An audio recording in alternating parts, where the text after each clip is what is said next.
Ma whiro ma pongo kai ota I te mahi. Here at NZCER, we've been using this whakatauki as a way of setting us at the very beginning of our presentations. We have a strong focus on equity and inclusion around our PATs, so we've done a lot of work in that space. But at the same time, we have a strong belief that PATs can be used at different levels within the sector and different levels within schooling to support teaching and learning. So every element that we talk around when we talk about PATs has a role in supporting learning and supporting progress around looking at progress for learners. And I'm hoping to show you pieces of that today. So I'm going to do a little introduction at the very beginning about PAT Pāngarau or PAT Mathematics and just talk around its purpose, its equity and the changes we've made and the reasons behind that. Then we'll get into the tool, and I really want to unpack the assessment features of the Pāngarau test, just really important things for teachers to understand and leaders to understand around interpreting and understanding about the assessment itself. And then I'm going to take you online into NZCER Assist and just take you through the reports at a classroom level and show you what teachers can see and use and how to use them formatively in the classroom. And then we'll finish with some questions and patai at the very end. So I think the real key thing here to remember is that any assessment like this, it's a snapshot of learning. It's a 45 minutes. Maths assessment is a 45 minutes of a child's life or an akonga's life that they're showing you what they can do and what they understand about mathematics. And so it's one source of evidence around that learning, but it does support that progress story over time, but it supports that understanding about what the learner's skills and knowledge about mathematics are at that point in time. And we have to remember that we need to supplement this with all the other rich information we get on a daily basis from listening, interacting, and engaging with learners in those learning opportunities in the classroom. So just remember that it is one piece of information. It's how we bring that piece of information together is the key. The role and purpose of tests here at NZCER, we've really looked carefully in the last few years as we've gone through our refresh and thought around what do we mean by standardised assessment and what's the purpose behind them.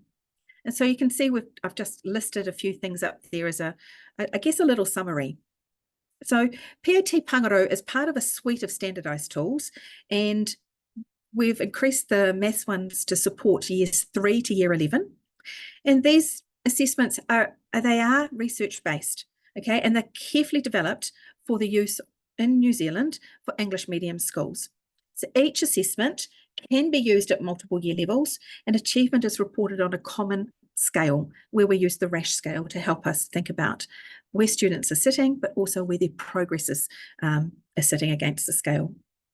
So the PAT Pāngarau is focused on what students can do at that point in time, like I talked about in my previous slide.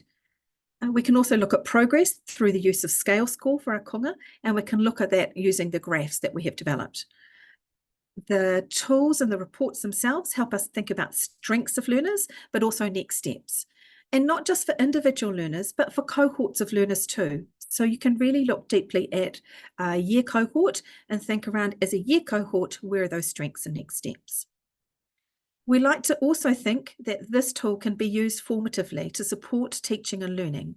And so when we look at the collated item report, we can really dig down deeply and think around, so how are students answering these questions and how can I use this information to form my next steps in teaching and learning? And we are also in the middle of being able to think around how we will communicate with whānau and parents about progress, strengths and next steps too. So we're just starting to think about a new whānau report based on linking to the new curriculum that's about to come out, the refreshed curriculum. So refreshing the PATs.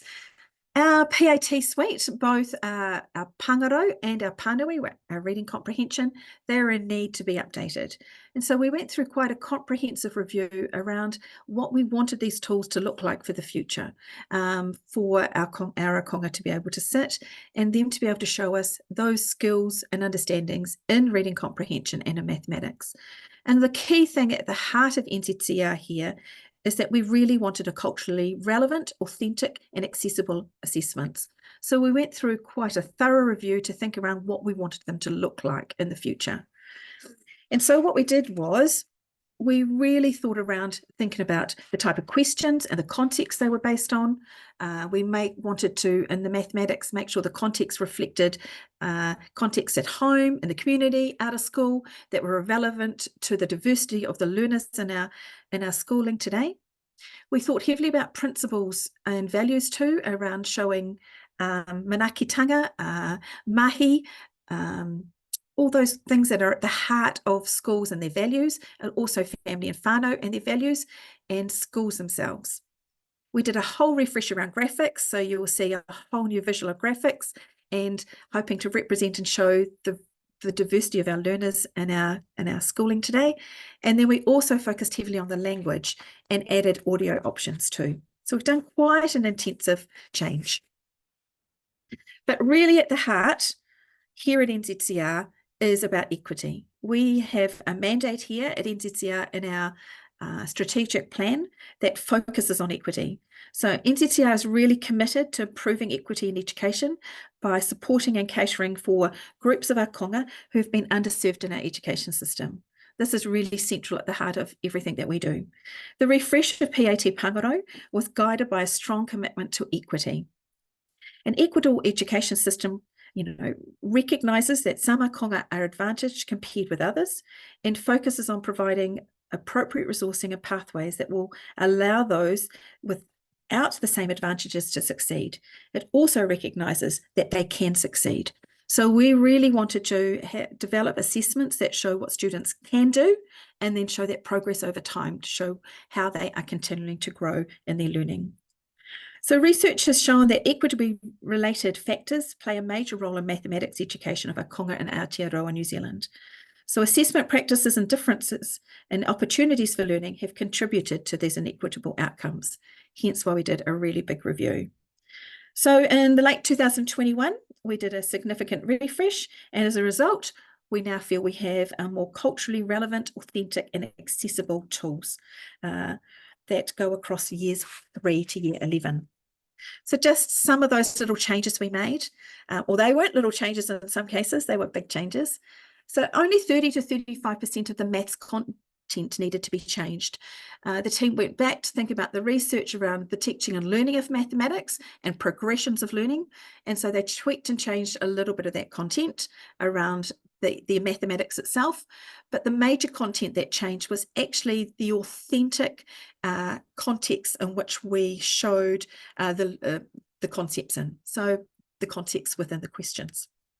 We used a culturally responsive perspective tool, and that tool enabled us to really think around the type of context we wanted to put the questions in. We've now added that text reader functionality, so any of the online questions in the static, all of them now have the reader capability, and we're working towards all the questions in the adaptive as well.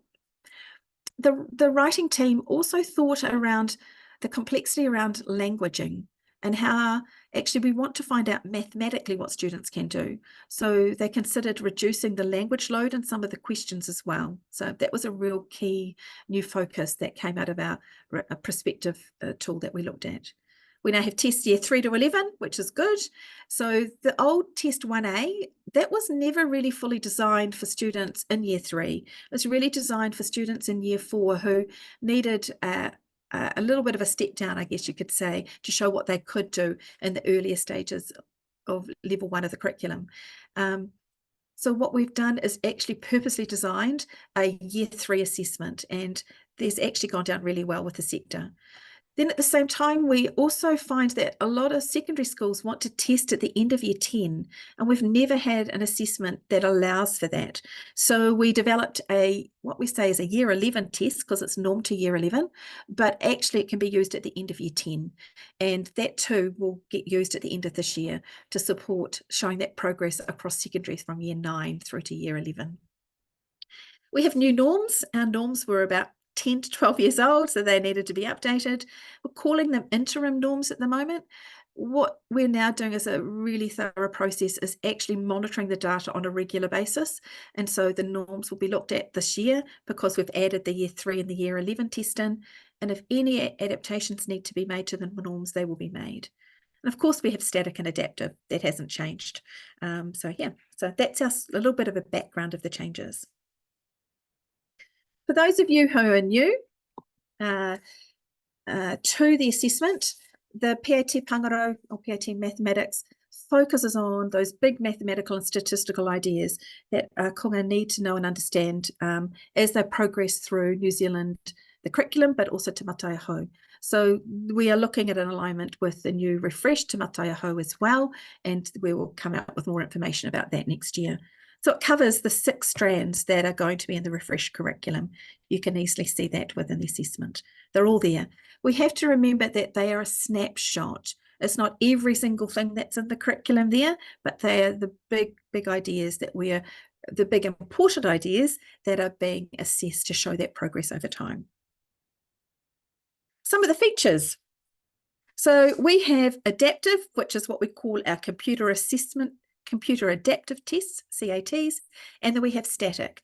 So static are the tests that are available in paper format and online.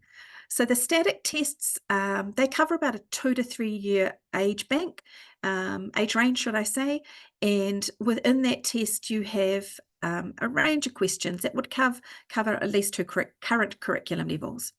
Whereas the adaptive tests, students will come in at, say, a year 7, sit similar questions at year 7, and then it will adjust to the learner as they sit the test. Okay, so they get a closer alignment to where they're sitting in the curriculum or their understanding of their skills and knowledge. So there's 2 different tests that we have, and we have those for a reason. We have those that they give schools choice, and each has their positives and they have their negatives, their cons as well, which I'll talk about. The adaptive tests is possibly a little bit more engaging for some learners because they're not just all multi-choice. They also have drop downs. They have ones where they've got to place things in order, so they've got to move things around. They do have some multi-choice parts, and they have some sorting questions as well. So they have a range of type of questions to keep the students engaged. Whereas the static tests, they're all multi-choice questions. One thing that we need to make sure when the students are sitting the test is that we talk to them about the difference. In the adaptive, they've got to answer every question as they go. They can't move on unless that question is answered. Whereas in the static test, they can go back and recheck if they wanted to. But we have to also remind the students at the very end, before they push submit, close the test off, have they answered all the questions? That's really important to think about. And we're developing a little video to remind teachers around that. Timing. Thousands of students have sat the test as part of the trial. And so it takes roughly about 45 minutes for students to sit it independently.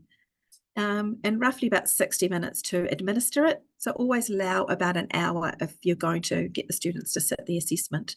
But the key here is making sure if they're doing the static test, you choose the right test because they're the conditions it's being sat within. So for some learners, if you know they're learning at the curriculum level before, then you may choose the test down. If you know that they're sitting in the next curriculum level up, you may choose the next test up. And so our static tests can be used to be differentiated as well. Okay. But this timing is really important because remembering the norms based around that timing as well. Reading the assessments. It's not a reading test. I'll say that out loud. So kaiako, you are welcome to read the questions to students who are having difficulty during the assessment. Just need to remember to avoid explaining what the questions mean. It's a straight reading example. But in the static tests, there is that audio option available where students can have just the question read to them. And that has gone down really positive from both teachers and from our konga themselves.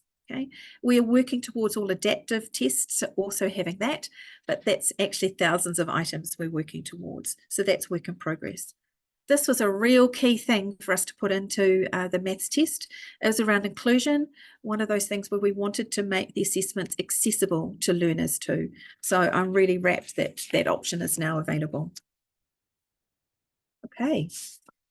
The key thing that I focus lots on with teachers is trusting the scale and understanding the scale is there for a reason and a purpose. Because when you understand how the scale works, then you can really start to think around where questions are sitting, around conceptual understanding around those questions, but also around what progress looks like. So we've been doing a lot of work here at NZCER around thinking around what is the scale and how can we get teachers to understand that scale and the importance of it. So I say trust the scale. It is a rash scale, and it has been developed for a reason and a purpose for us to use to be able to show progress over time, but also to show a possible achievement about where students are at that point in time. But the key thing to understand is every question is placed on that scale, and it's placed on there based on student responses, as well as placed on its level of difficulty as well. And that's what we're going to do a little activity now for. So just in the chat, I'm going to get you to just have a little think about some responses around why students would answer this question in this way. So this is a question out of a test. I'll tell you which test later on. And every question is very carefully designed. Multi-choice questions have to be, and our team are very skilled at this. And so here's a question. Zen sells spring rolls in packs of 10. He has 634 spring rolls. How many packs of 10 can he make? So I want you just to think around, why would students answer 3 or 6 or 30 or 60 or 63? What knowledge and skills are they bringing to choose that response? Just choose one of those and write in the chat what you think. Why would students choose 6? Why would they choose 30? Just choose one of them. Put your thoughts down.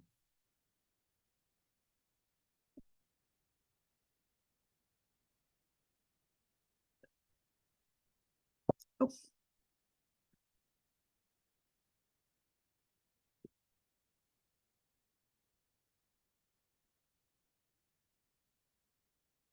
Awesome. Great responses.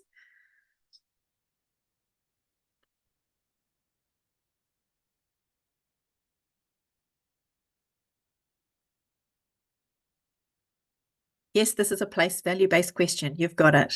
Great. And the picture can also have an impact too. Cool. So what we're wanting teachers to do is actually get to this item level. This is an item, and there is an item level report. And within that item level report, you start to see how students responded, but it's why did they respond like that is the key thing. And this is the bit that helps teaching and learning. So this is the part that will help formatively think around, what do I need to do moving forward with my students? So for example, if a student answers 3, like you've said, they're just focusing on 3 and they're thinking it's 3 because it's in the tens column. I'm just looking at 3 rather than understanding how many tens in the whole number. So each of these responses are there for a reason. We know 63 is the correct answer, but we're actually wanting to know, why would students choose 30? In other words, what knowledge and skills are they bringing to that question? And if they're there, then how as a teacher do I need to move that understanding on within my teaching and learning opportunities? So thank you for responding to that. What we're wanting teachers to do is actually get to the item level report, which I'll take you there in a little minute. Okay. And here it is here. So down in the item level part of the reports online, this is in test 3. So this is a test that you would highly recommended for year 6 students, but it has a level of difficulty is 40.3. That's where it sits on the scale. And I'm just going to read a little something to you to understand about the scale. So 40.3 on the scale, sorry, I just lost my piece of paper here. Keep going. So this is on here, this piece of document, this is the item report. And in the item report, it describes it. So evaluate the number of tens. That is the piece about place value. Some questions gives you misconceptions. So if a student answered A and C, you know they have a misconception around place value. Hence, it's giving you your next teaching steps. Down the bottom, it gives you another related question that you can then go and think around. Okay, could I look at that question and see how they got on with that question and see if it's a similar understanding around place value? But it's this level of difficulty that's really important for teachers to understand, because that's where it sits on the scale. So this has a 40.3, and this is year 6. The average mean score for year 6 is 45.8. So this is a slightly easier question for year 6s. So if they've missed this question, then I'd be thinking, I need to do some work on place value with these learners who've missed this question to develop their understanding. Hence why it's important we think about where this question sits on the scale, to think about that level of difficulty. If it was a question, say, at 53.6, and the average mean is 45.8, then that's a more challenging question. That's a higher level of difficulty. Students may never have come across that concept yet. So I may not worry too much about that for all learners. I might think about it for some learners in my classroom. This is an item level report. We're wanting to dig down into a little bit more. Here's another thing that you can do. Okay, I just want you to make a decision and place in the chat as well. Around these are 4 items across 4 different tests, and they're about spatial reasoning. And we can show a progression of spatial reasoning as well throughout the tests over time. So I've just taken these 4 items, put them on the screen here. I want you to see if you can place them in order. Which would be the easiest using the letters? Which would be the hardest? So could you put them in order? A, B, C, D. What order would you use? Would you think that they would sit within the assessments? Here we go. I give you 1 minute for that.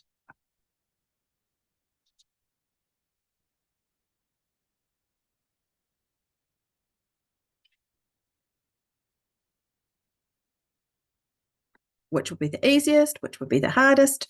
And why would you? Yeah, off you go.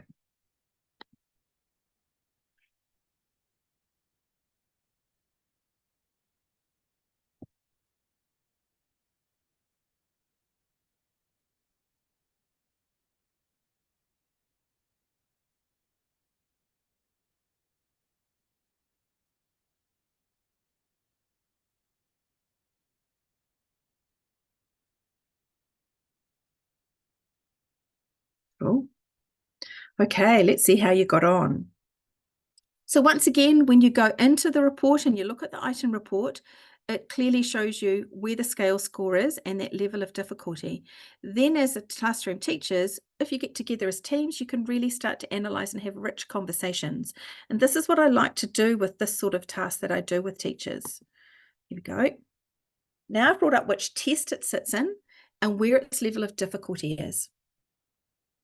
So the order would be C, then D, then A, then B. And you can see they're actually quite big jumps between them around their level of difficulty. Thousands of students have sat these questions to help us support that calibration around where they sit, as well as where it sits in the curriculum as well. Okay, so we have to remember that we do have lots of data that sits behind it to think around where these questions sit. But the key here is to actually dig down, why did students answer it like that? What made it that level of difficulty? And they're the conversations here at NZCER we're having a lot more with teachers when we analyse mathematics data at the item level report. So it's just something to think about. I've got progressions for place value. You can look at measurement. You can look at all the concepts of probability as well to show how those concepts progress over time. Here we go. Now, talking about progress over time before we go into the reports, we get asked this a lot too. Once again, it goes back to understanding the scale.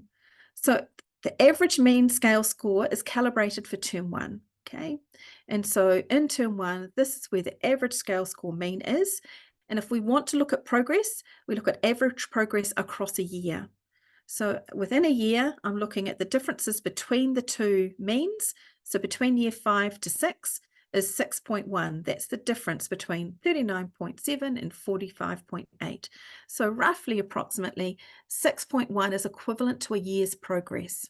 Okay, and with what's the mandate around assessing twice a year, we are working with the ministry to develop some key messages around that, talking around progress and needing to look for a full year. And if you're looking at the interim reports over time, you're looking to see students are tracking along their trajectory towards that next step where you want them to be, okay? But we're going to develop key messages around that just to help schools understand that. So we can look at progress over time using scale scores rather than stay nines, which I haven't talked about today. Stay nines are really big and broad, and student can be stay 9 for 1 year and stay 9 for next year. They've still made progress, and we get too hung up a little bit about stay nines. And so we're moving to focusing on scale scores and looking for shift and progress that way. So here we go. This is an individual learner report. So what we're starting to talk with schools around is the one on the left, you can see the progress between 1 year, between the 2 time points. Whereas the one on the right, the report on the right, you can see that they've done interim testing, so testing twice a year. And it's actually looking at that progress story to think, are students still moving along that trajectory where we want them to go towards? So that's the progress story we're looking at. The interim one after 6 months, I may not look so closely at the scale score. What I might focus is on, where are they heading? Are they taking a dip, or are they heading in the right direction towards that next point where I want them to be? Okay. Once again, we're going to develop some key messages with the ministry around this. This helps schools. I just want to give a handy little hint before I move on to reports, is that one key thing is, before you give your students the assessment, have a look at it yourself. Really important that there are no surprises in there for you or for your students, so that you know what the content is, just in case they ask you some questions. So in the dashboard, in your dashboard, you can go across to the right to the actions part, and the little I is a preview. You can preview the test that students are going to sit. I highly recommend that teachers look at that before you actually give the test to your students. Just that it's peace of mind for yourself, and you know what questions that may pop up. So that's my handy hint for the day. And just to finish with here, before I go to reports, we have developed a whole range of equity-focused resources and guides.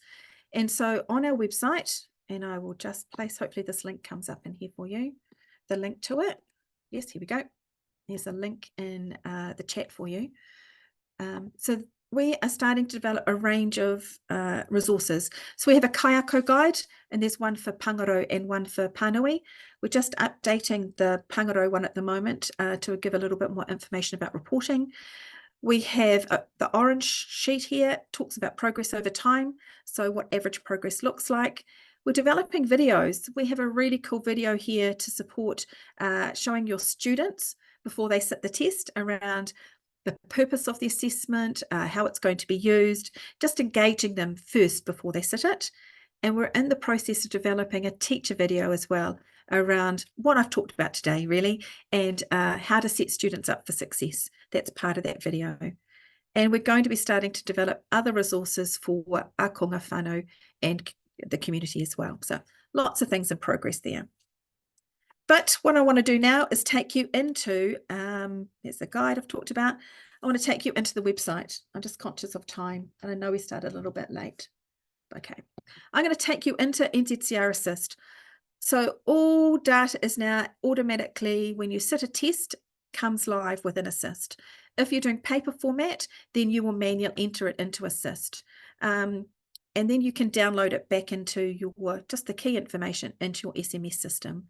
So we are no longer using the marking keys on paper format. You all have to enter it into Assist, just to make sure we're all on the same page here.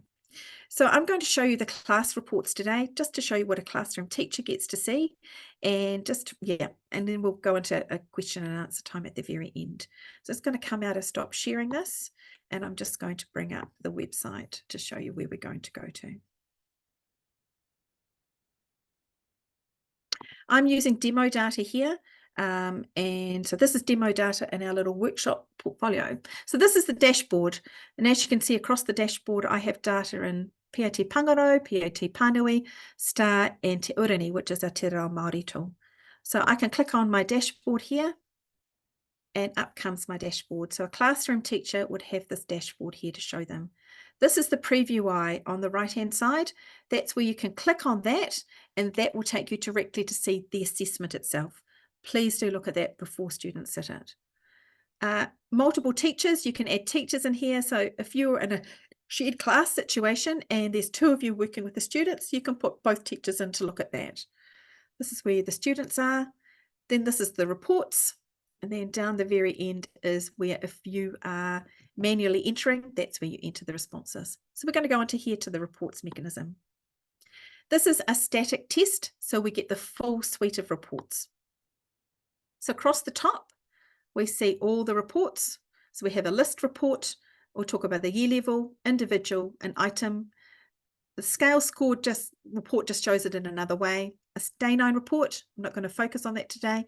And the individual item report. It's that level we need to get teachers down to. So the list report.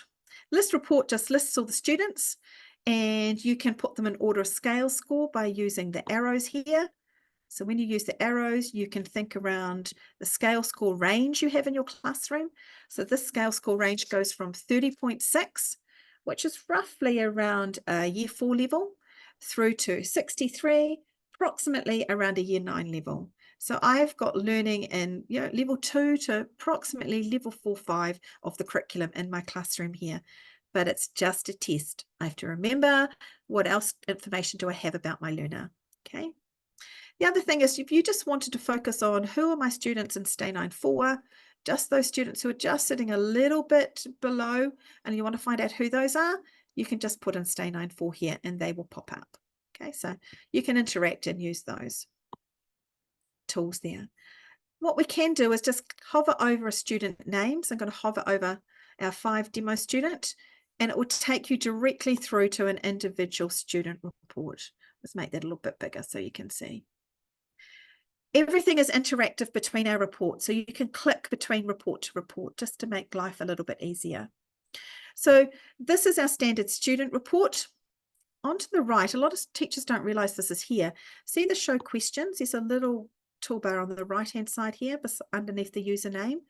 If I click on show questions, oops, that's not going to do it, Jules. Here we go. Down the bottom, the questions will all show. Let's stop doing it for me. Slide it over. Here we go. Down the bottom, it brings up all the questions for me. That's in the test. So you can see that I can actually see what those items are that the students responded to. So instead of just looking at the report itself at the top, I can actually go down the bottom.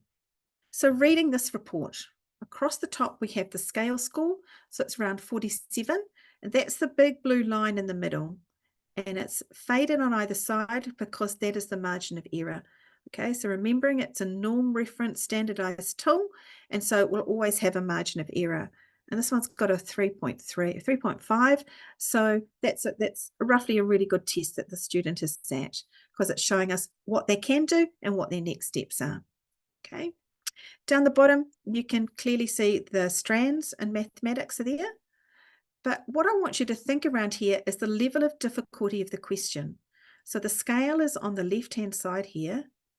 And you can see the number of the questions lower in the scale are the easier questions with less complexity. But as we work our way up the scale, you start to get more complex questions. So the level of difficulty increases. That's the progression throughout the scale. Okay. So I would be thinking, what are this child's strengths and what are this child's next steps? So if I was to look down here at stats, they've got a mixture of questions, but they missed number 4, one of the easiest questions in the tests. I wonder what that question was. If I was to come over here to look at number knowledge, the same thing pops up for me. They've got 3 or 4 questions right, but they've missed the easiest first question in the test. How did they respond? So you're starting to do wonderings and ask questions about that. And that's where you can go down the bottom, and I can put them in strand view. So then now I can group them in strand view, and I can also put them in scale score order. And I can start to see, this very first question, interpreting a 5-digit number, how did they respond? Okay, so I'm starting to think and ask questions around the test. And that's that wondering and starting to think about how I formatively can use this. So that's the individual student report. So if I did have a question around that one, I can hover over number 1 and it can take me directly through to that report. But I'm just going to click on it at the top here. See, there should be a little hand here. A little hand pops up and it takes me directly through to the question, which is the individual item report. And you can see on the right-hand side, it's got 33.8. That is one of the easiest question in the test. And so students should have got this. So what is it about this place value understanding for this learner? They answered B instead of C. And why did they answer B instead of C? They're misinterpreting the understanding of the 0 and the placeholder of the thousands place. So then I know I've got some teaching and learning to do. That's the formative nature we want teachers to get to, that it supports teaching and learning. So we're talking lots more about this item level report. Okay, so I have been through the list, I have been through an individual report, and I have been through the individual item report. The other one teachers really like is the collated item report, this one here. Okay, so this one here collates all the items together and gets you to give you a picture around the class as a whole. This report is not available in the adaptive. And at the moment, that's the challenge for the teachers, is the adaptive test is an individual learner pathway test. You have to look at each individual report. But work in progress here, I'm working towards with the group that we can develop an item report in that, ready for hopefully next year, but fingers crossed. So here we go. So this is the item report. This is the report that teachers really like in the static because it enables them to see the whole class, what the class's strengths are, and where their next steps are. So in this one, the joy of this one is that you can click on strand and you can group them together. So you can just look at the whole strand of algebra together and think around, how did the class go? So here's the scale score. So you can think about where it sits on the scale, its level of difficulty. Then the green bar is the correct percentage for the classroom, and the little red inverted triangle is the national correct percentage on the right. These have all been updated and calibrated as part of the norming process that we have done. Okay, so these are up-to-date normed referenced data that you have at this point. Okay, I can then start to think around, so where are the differences? Oh, here's a good one. Question 14, calculate distance on a scale map. Oh, okay, it's here. I can see that not many of my class got that. Let me have a little look and think, when I'm teaching calculating distance and scale, what do I need to think about? So it takes me down to the individual item report, just where we want to go to really think deeply around those questions. So I can start to see, actually, what have they misinterpreted? There are 3 misconceptions. Let me see how they got on. Yes, it's about those misconceptions. I need to work on understanding scale and the multiplicative nature of the scale, thinking around using ×5 per square. Next time I do some pathways work with my learners and mapping. Okay, so that's the level of detail we want to get teachers down to actually use it formatively to support teaching and learning. So I think I've taken you along most of the reports now, and then we're going to go to question time. So list report, okay, I'll come back to that one. Individual item report, and you can find each individual student here on the right-hand side just by changing using the user. We got down to the item report, remembering to dig down deep.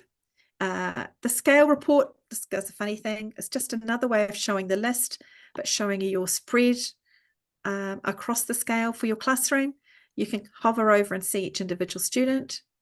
And then I took you through to, I haven't done the Stay 9 report, but a Stay 9 report shows you where the norm reference data is. You can put boys and girls on here, so you can see where the spread of your class is.